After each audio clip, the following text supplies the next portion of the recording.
কোনো মানুষ যদি তোমার সাথে সম্পর্ক রাখতে না চায়, তাহলে তুমি এই আচরণগুলোর মাধ্যমে বুঝে নিতে পারবে। 1 নাম্বার, তোমাকে সবসময় ব্যস্ততা দেখাবে।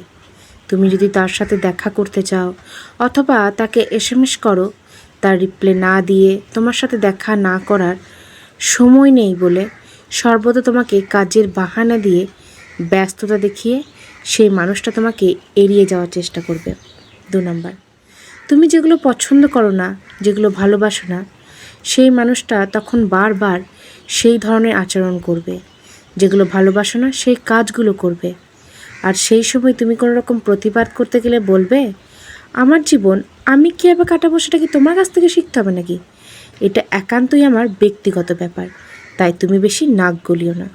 3 নাম্বার, সেই মানুষ এমন কিছু ব্যবহার করবে যাতে তুমি তার থেকে নিজে থেকেই সরে আসতে বাধ্য হও।